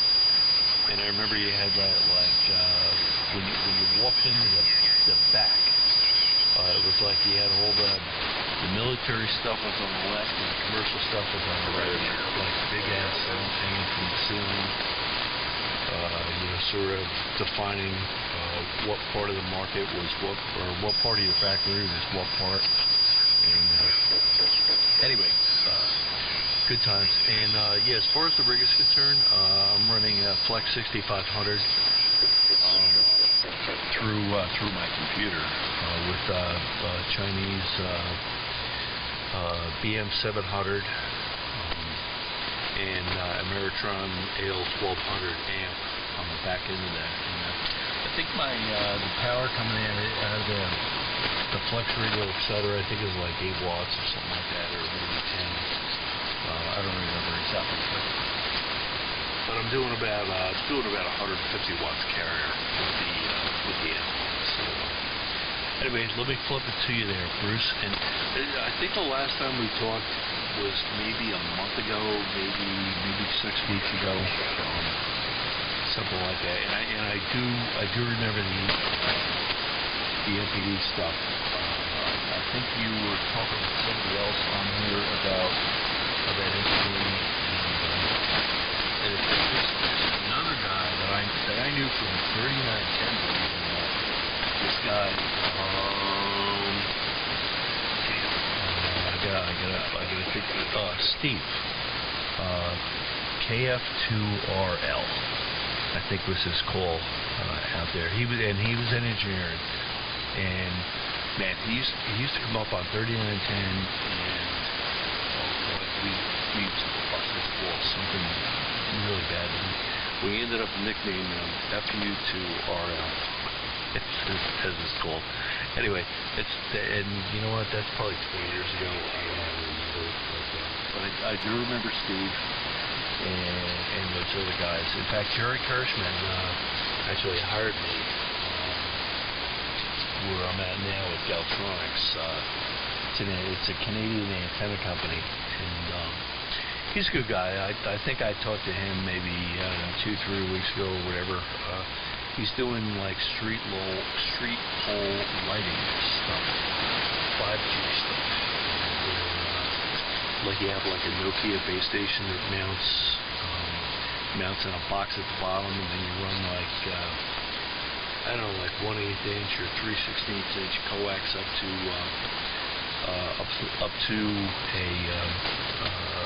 like an Omni on the top of the street pole, and that's the kind of stuff that he was trying to get our company to do. And anyway, they went their separate ways, and he's killing it from what I understand. He's got some kind of Chinese funding. Anyway, I don't want to really get into that. Anyway, W2XR, this is W2 in my name is Bob, Bravo Oscar, Bravo Bob, and located in Hopewell on Hudson, New York, adjacent to West Point Military Academy. Back to you there. This is W2 GCR has returned. Okay, everybody's back on frequency. W2ENY and the group from W2XR. I don't think it was me, Bob, that chatted with you about MPD about a month ago or so, because normally I'm off the radio from like maybe, probably June through October. My wife and I are big outdoors people, and I consider it a wasted opportunity to be indoors when the weather is nice and talking here on the radio. But the call is very familiar, and the names that you mentioned earlier, certainly Kevin Pietramala. I remember his wife Maria. She was an assembler in the Mimic group. And Dan Kennedy, he came along later. He was in engineering. Very, very nice guy. Jerry Kirschman, that name doesn't ring a bell. I left MPD in 1980. 1987. And then with the end of the Cold War, I ended up in the fiber optic transmission and networking business, which was probably the best thing that ever happened to me career-wise, much as I enjoyed working in the defense industry when I was at MPD. When I was at MPD, the business was about 90% defense and about 10% high-end commercial. And of that 10% high-end commercial, the bulk of it was really building solid-state power amplifiers for the oral and the visual component of high-band, low-band, and UHF TV transmitters. For Canadian General Electric, Larkin Communications, there was a company in West Germany where we built UHF power amplifiers for the visual component. But as far as the cellular business goes, maybe if we did talk about this, forgive me, but I'll tell you what happened. I was the very, very first person from MPD to ever visit with, I don't remember if it was called AT&T or Bell Labs, but it was the Whippany, New Jersey facility.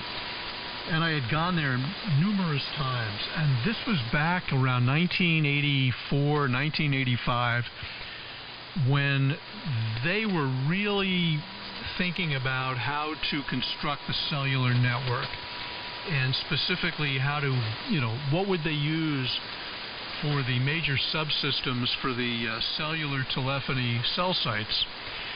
And the big issue, just as you had mentioned, was the issue about IMD in a very dense multi-carrier environment. And they were at the time not looking at 60-watt amplifiers. They were looking at like kilowatt class amplifiers, and they were even thinking about Class A operation in order to keep the Intermod products down so many dB. And I can't possibly remember what the spec was. For some reason, I seem to remember the Intermod products had to be like 60 dBc from a kilowatt, which is a milliwatt of power. And we couldn't come up at the time with a design approach with that kind of amplifier power and maintaining that kind of intermodulation distortion performance. And the only way that we thought we could do it was to use feed forward. And I had multiple meetings with the Whippany engineering people and, of course, the staff at my staff at MPD. And eventually we had to walk away from it because at the power level that they were looking at, we just couldn't do it. And then ultimately, of course, as AT&T is refining the system requirements, they're reducing the output power requirements, and now it's becoming a more and more achievable goal.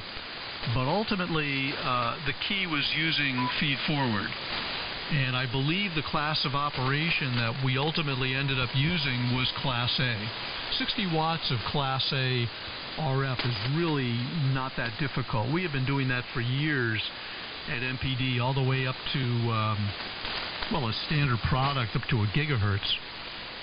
But that ultimately became the largest component to the company's business. It dwarfed, as you know, the defense and military related equipment. And then they were sold from Maycom to Charterhouse, which of all people was a venture capital firm that did it right. They really did. They put a lot of money into the business and they grew it enormously. And they sold it, you're right, to Ericsson Communications, who, as you also said, promptly drove a wonderful, wonderful company into the ground. And they don't exist anymore.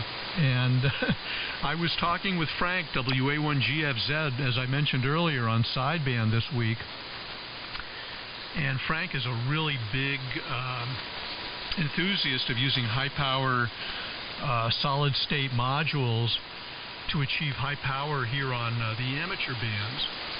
And when Frank was still working before he retired, when he was an engineer over at UTC, they had a MPD amplifier there, kilowatt amplifiers, wideband, that they used for doing EMC an EMI susceptibility testing, and the amplifier had pooped out, and the company was long out of business at this point. They couldn't get any support.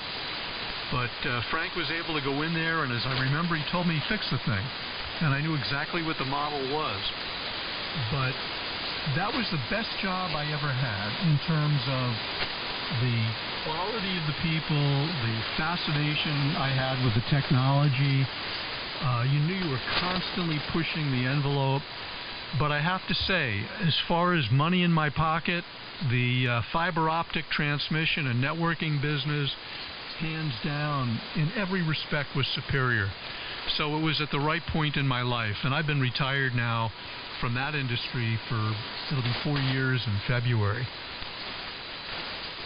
So anyway, that was a good old Buzzard transmission. Bear, hopefully you've attended to your personal needs, whatever they may have been, and you're back. And I just, at 1 minute past the hour, have been on the air now for 3 hours today. WB2GCR and the group. This is W2XR. Well, very good, Bruce. Very interesting stuff. Indeed. Indeed. You didn't comment on the differential drive JBL 8-inch woofer, which has extraordinarily high sensitivity, by the way, about 100 dB 1 watt, and super low third order. And the other factor was the engraved, and you had a question about the PAL 350. WB2GCR, Bruce, quick break. Yeah, as far as the engraving goes, I was very, very fortunate in that I had a good friend who sold her business just within the last 6 months and retired to North Carolina, who was in the commercial engraving business. And I had several pieces, and I still have them here, of TMC equipment where the panels were really, really beat. And I stripped off, just like you did, I stripped off all the finish, right down to the iridite. And then I had the panels vibration sanded. I'm sorry, no, I take that back. I had them run through a time saver so that all of the engraving was completely removed from the face of the panel. But I also had the original TMC engraving detail drawings, and I would give them to Karen, and she would engrave the panels much deeper than TMC ever did. In fact, I asked her once, I said, Karen, why do they engrave the details with so much, why are they so shallow? And she said, well, a lot of companies back in the 50s and 60s, this was just how they did it. I said, but how do you properly fill the engraving? And she said that it's not an easy thing to do, but if you look, I'm looking at one of my TMC units right here in front of me, an original factory panel. And the engraving is clear and sharp and bright. So obviously the technique that was used was mature and it did a good job. But I don't think I have the drawings for the PSP 350 or I think that's what it was called, the power supply, or the PAL 350. If I did, I'd make copies and you could bring them to any engraving shop and they could re-engrave the panels with the correct font and dimensions and location, and you'd be in business there, Bear. Yeah, they'll charge you an arm and a leg, but never mind. There's other ways of getting that done. But any comment on the JBL mid-range? If not, let's send it back over to Bob. No, I really can't because I'm not familiar with it, but I think you said you were, again, going to be using that as the end of the receiving chain in the AM shack. Is that right? No. The last one I mentioned is a hi-fi to go between my subwoofers and my horns. Okay, is that the setup where you've got the suck out between like 100 and 300 hertz? Yeah. Well, it's not exactly a suck out, but there's a valley, the Valley of Death, Road to 600. Yeah, just out of curiosity, how many dB down is that drop in output? Oh, it's probably like the Grand Canyon by the time you get to the horn. So I just need to fill it in. It'll be fine. Yeah, I really couldn't comment because, again, I'm not that familiar with that driver, but you'd be surprised. Engraving is not that expensive. But then again, she was a friend, and she was a good friend. She did a lot of stuff for me gratis, and she was just a wonderful person. And she did beautiful work, and she could do it whether it was laser engraved or, using the old pantograph method. And what you'd do is you'd give her a panel, and what I always did was after it went through the time saver, I had it, gold iridized again, just like the factory did. I'm sorry, I gave it to Karen, and then she iridized it. She engraved it. And then I had it very light acid etch, so you don't destroy the dimensions of the engraving, and iridized. And then it was painted, and then it would go back to Karen, and then she would, of course, fill in the engraving with whatever color paint. And in TMC's case, it was white, and you'd have a panel that was like brand new. Yeah, and if you do that today, you'll be out $250 if you bring it to somebody who's not your buddy. I guarantee it. Yeah, I couldn't comment because, again, she and I had we were very good friends, and she was in the business. She had inherited the business from her dad, who started the business back in the early 1960s, and she just wanted to retire and leave the area, and she sold the business, and that was it. But you're probably right. It's probably, not cheap. Just the setup alone is probably the bulk of the cost, because I've actually seen the laser engraver work, and once the program, it's like a CNC, once the program is written, you just leave the thing alone, and it does all the work for you. Yeah, well, if I could get a panel just simply black anodized, I have a guy who will do the laser engraving just fine, but I know what the whole process is going to cost me from start to finish. There's just no way to get out of it cheap. It's cheaper for me to go to Front Panel Express and have a whole panel made from scratch to meet those specs with the anodized than it is for me to try to do the job, by bringing it to this place or that place or whatever.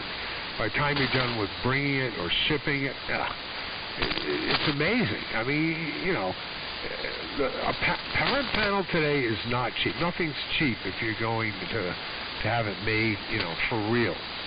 That's why we're hams. We're cheap. Yeah, within reason. I mean, I've always been of the opinion, and you probably are too, if you really want to do it right, you spend the money. And, I mean, even everything I build here, if it's aluminum, it's as a minimum vibration sanded and then gold iridite.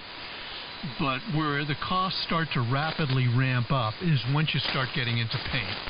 And unfortunately, the problem with paint now is that the guy who I had been using for decades went out of business about 2 years ago. And then there's another guy who's even smaller, who's a pleasure to work with, but he's very expensive. So I'm really just not going to be doing that kind of stuff anymore. I may just leave these projects in a gold iridite finish from an appearance standpoint, but it's the paint that'll kill you. And then the other factor is once OSHA mandated that the old paints that could give literally an automotive type of finish with no orange peel or anything, when they were outlawed, getting a quality paint job for these kinds of projects, nobody would shoot smooth anymore. It has to be a textured finish to cover up the multitude of sins.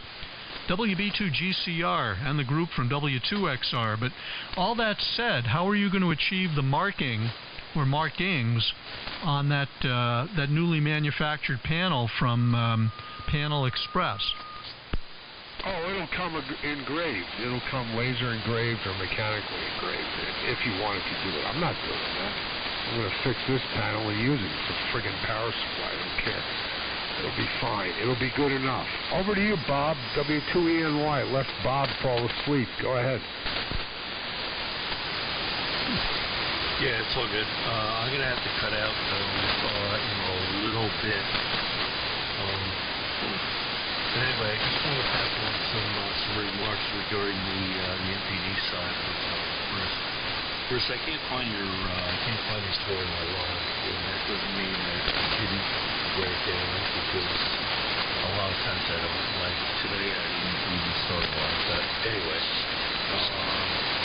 yeah, going back and forth. Yeah, Kevin Pedramala. Yeah, he was a good guy, man. I worked with him. He went over to through the years. He ended up over at CSS, who was acquired by JMA. JMA Wireless has some Surrey issues, and yeah, he was a good guy. I liked him a lot. And anyway, he ended up bailing and retiring. I think he lives down in Charleston, South Carolina, if I remember correctly. And yeah, as far as AT&T and Bell Labs, yeah, they ended up playing some Whippany. They had the bigger place in Murray Hill with the Verizon Fios. Yeah, it's okay. Yeah, I knew that was coming. Where they have the DirecTV downlink. But anyway, yeah, Whippany is where I spent a lot of time. And you know, if you were up there, the guy that ended up doing the power amplifier for feed-forward power amplifier was Matt Hunt. He worked over there for years and years and years, and he was the guy that had that big delay loop, the Lucent Black. It had those little peeps on it. It was like a pizza, and they had like those 250-watt lamps that were the linear amplifier modules. There was 21. There was 20, and the last one was the one that connected to the delay line. And the delay line through the feed-forward technology, and that was the amplifier part. And amplified the IMD product to reinsert, upside down. That was pretty cool. Yeah, Matt Hunt. He worked over there for a while, and I got to work with him at PowerWave for a while, and he kind of took action with me with some of the statements that I made about that old, narrowband FM technology that they used.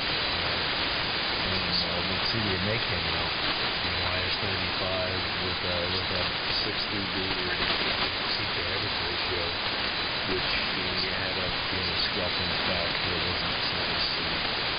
Anyway, he was a good guy. I think he passed away like 2 years ago. He had like brain cancer. But anyway, God rest his soul. He was a good guy. Other guys I remember over there, Greg Margoza. He was the one that ran the whole RF power amplifier group. And another guy, I want to say his first name was Rob, but it was like Bodicher or Bocher, something like that. And yeah, with PowerWave, we ended up going. I think it was AD2 and 16 dBm was the third driver. I had certain issues with Lucent Technologies using RG50 coax at 800 megahertz. Freaking coupling between coax coming out of the sector versus the other. I used to measure like meg 54, and I was like, what's this spec? And I'm like, you can't expect. You're looking at the radio level, and I'm like, at the radio level, but it's minus 50 or minus 54 or minus 68. And all that junk, that intersector junk, goes in the power amplifier on all three sectors. And you can put the jam on it. It's 50 to 60 dB or whatever, and it still comes out. And mobile receiver sees it. Anyway, that was kind of cool. See, the last time I heard it, it's probably and for the reason I'm going to say right now is I used to use it for annotating my energy measurements training on something kilowatt through I looked up a waveguide and I got to measure annotate and it's like alright, so you know how you throw a 20 dB, you throw a 40 dB attenuator in there. Guess what? It also attenuates your out of band. And now let's look at the dynamic ranges at balance. So what I did was I threw a hybrid device and this was the suck out filter. You thin your receive path for what you're trying to monitor. You would send that to one side of the hybrid. You would have a dummy load on the other side of the hybrid, and then let's do this correctly. If you draw out a square, the top left comes from your signal. Okay, the bottom left is your dummy load. The top. Yeah, frequency's in use. This frequency is in use. Thank you. Suck out filter. And what you do is you take a bandpass filter and you stick that there into a dummy load, and that will drop your in band by like it's hard if I remember right. This is that freaking test 1, 2, 3 check. I think it was a 24 dB gain, and you would maintain your out of band emissions, and that's how we did all our measurements. Was using the suck out filter, freaking hybrid combiner. Test 1, 2, 3 test. Anyway, I gotta run. I'll probably listen out for like 5. But let me say 73 Bruce, 73 Bear. Bear will probably catch you. I don't know, or maybe both of you guys in the morning. We'll see how it goes. But anyway, 73 all and 72 ENY. Did he turn it over to me, Bear? Yeah, he did. Frequencies in use. The station was testing. See you later, Bobby. Be good. Don't get in trouble, and make sure you lick your stamps only once. Yeah, whatever. Does anybody lick stamps? I don't know. Over to you, Mr. Bruce. W2XR. Yes, I'm going to fill the hole, the suck out, with this lovely JBL mid-range. That'll be lovely. Over. Okay. Well, first of all, Bob, it was good to chat with you. In fact, I'd like to talk to you more about this. It was a little rough copying you on the last transmission, if you're even still listening. I'd love to talk to you about Whippany. That was really an interesting experience. I used to love going there to visit with those guys. And we were not talking about your average electrical engineers either. Most of the guys that I was dealing with at Whippany were scientists and technologists. And, you know, when you consider where cellular technology was back then, these were the people that were doing a lot of the grunt work, the real thinking how this thing could all come together. But believe me, MPD at the time, much as we wanted to get involved with that business because we recognized this was a very, very high volume expensive product that, we didn't want to walk away from. We just didn't have the technology or a suitable approach at the time, and it wasn't until much later that they finally came up with viable solutions. And as I said earlier, AT&T had relaxed a lot of the design requirements as well. So everything ultimately came together and everybody was happy. But I'm going to sign out of here now too. It's getting late. I haven't had my dinner. My wife, I think, is probably on the verge of putting it on the table. Bear, it was good catching up with you. I may be on the radio tomorrow, and we can continue the conversation then. Always good to talk to you about all things related to amateur radio and Ultra-Fi and whatever else comes across on our plates. So I will talk with you soon. It was a pleasure. But I'm going to go have my dinner. WB2GCR and W2ENY. This is W2XR, Long Island, New York, off and clear, 73. All right. OC Long Island. Signing off. Here. The WW2 Relay. Long Island signing off. Some Island signing off. Yeah, that's what it sounds like, Bruce. Yeah, go have a great dinner. Enjoy it. We'll chat again. And I'll probably be on in the morning. I don't know. I haven't figured it out yet. I'm trying to figure out what I'm going to do tomorrow. A few different options. We'll see what it is. I'm going to figure out what I'm going to do the rest of the evening. 73 W2 XR X, the unknown radio. WB2 giant chocolate resistor. From Smallbody, 73. Hey, and as a follow-up, go to Vets Aid. I think it's VETSaid.com, or do a Google on it.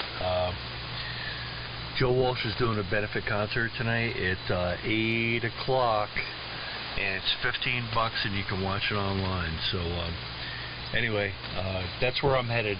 My wife made ribs in the crock pot all day. Has been driving the dog nuts, and let me say 7-3, all the best, and I'm going upstairs to watch Betsy concert with WB6ACU on the channel. So 7-3 guys, all the best, W2ENY.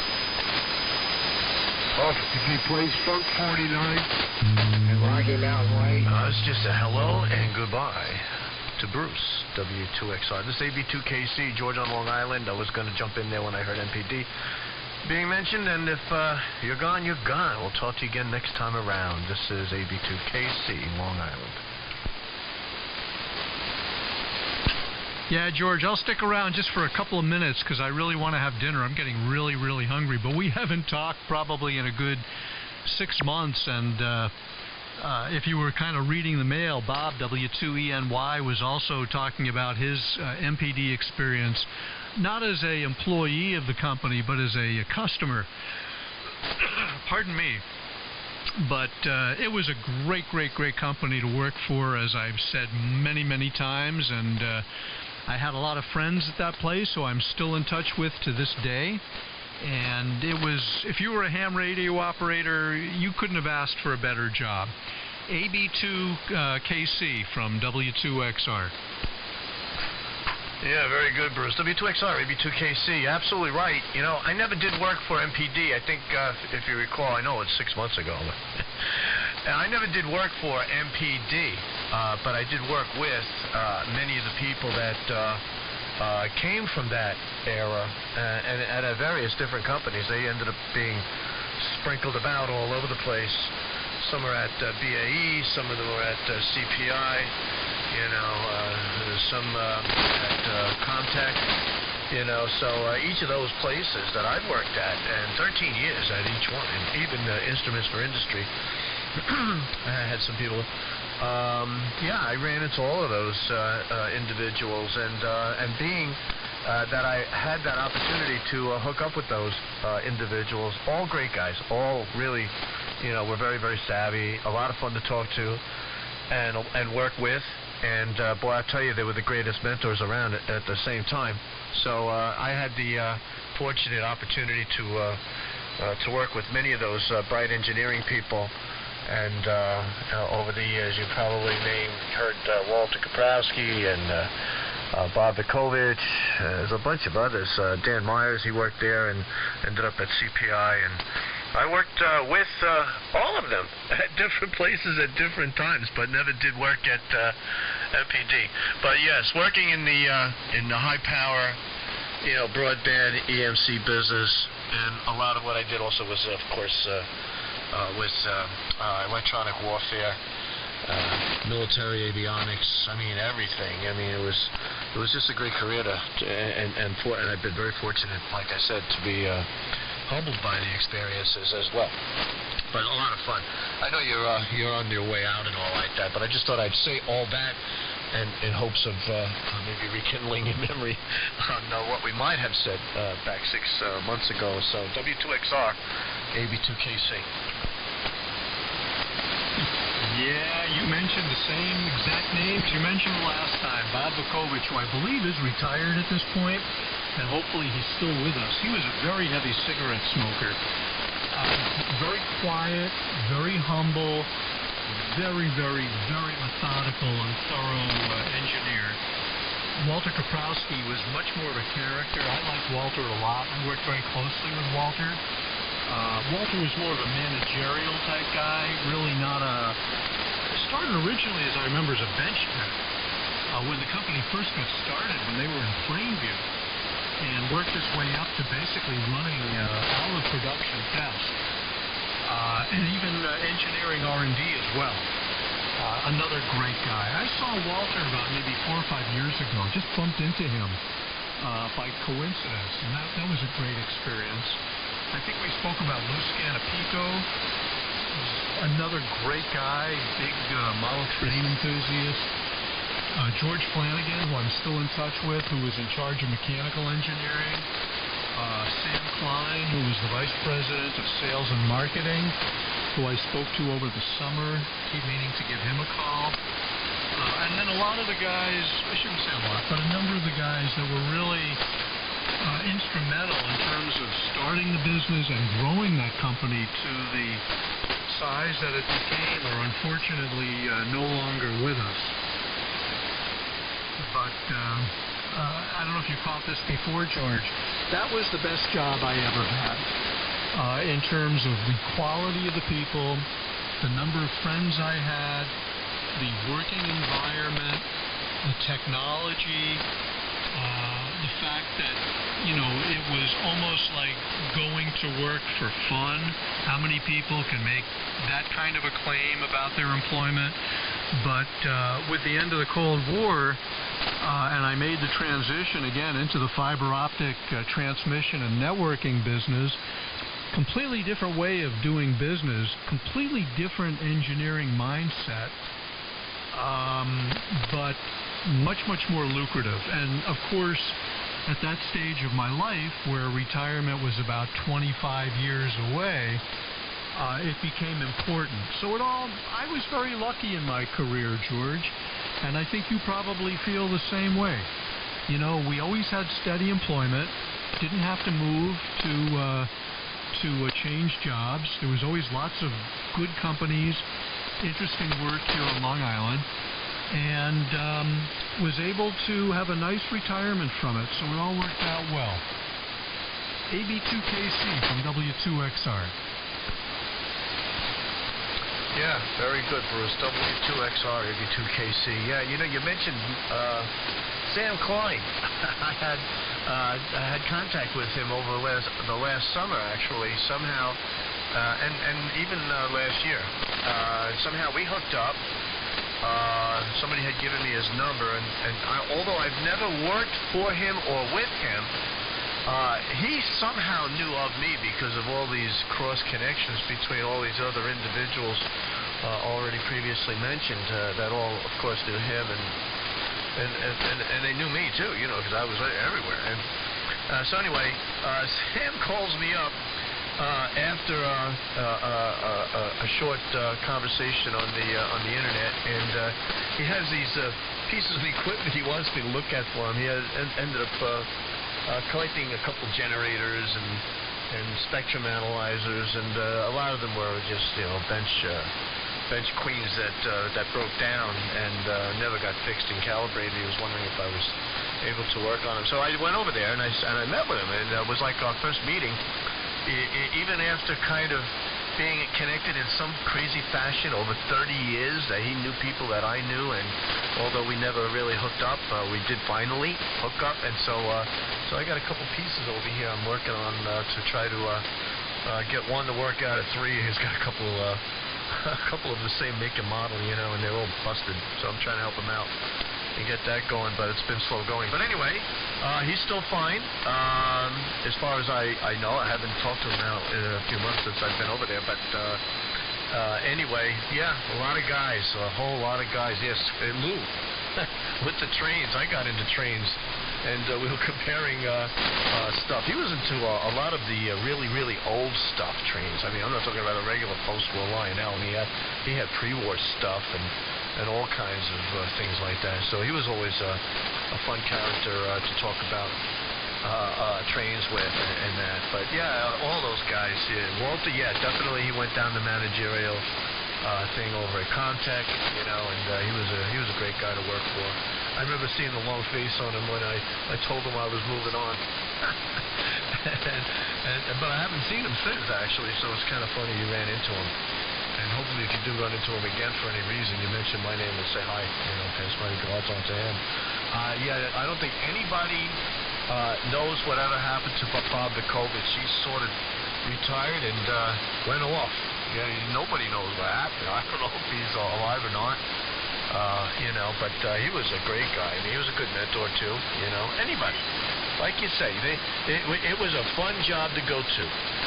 And fortunately for me, I had 3 different jobs where all of them, in one portion or another, were there, and all my jobs, because of these individuals, made it so much fun to go and try to push the envelope in power and size and bandwidth and all of that stuff. And even ending up with Dan Myers over at CPI, who did the multi-kilowatt, you know, MRI amplifiers. I was with him for a little over a year, but he was a strange guy. We'll say no more than that. But anyway, all of that's behind me. I'm not doing any of that anymore. Just playing around at Brookhaven National Laboratory, you know, and playing around with high physics. Yeah, if I told you that we're developing this one, the Run 22 that they're doing with the protons now, I know you got to run off for dinner. This will be the first time they develop on the ring. Check this number out: 500 billion with a B electron volts of energies, just to smash 2 things that you can't even see together. Gold protons. So there's going to be some super high energy above and beyond anywhere that man has gone before and all like that. W2XR, AB2KC. Yeah, that is really cool stuff. AB2KC from W2XR. I was out there twice, BNL, when I was in the fiber optics business. And the rep who called on BNL asked me to come along with him because they were in need of fiber for isolation and EMI immunity in such a noisy electrical environment. And they take me into this one room where they had this big motor generator that they used, if I remember correctly, George, to provide a lot of the prime power for a lot of those high-energy physics experiments. They couldn't draw power off the Lilco grid without creating all kinds of issues, because they'd be drawing enormous amounts of power for very short pulses, obviously. And it was creating havoc with Lilco, and they had to put this motor generator set in there, you know, rotating machinery, to generate their own prime power and essentially isolate them from the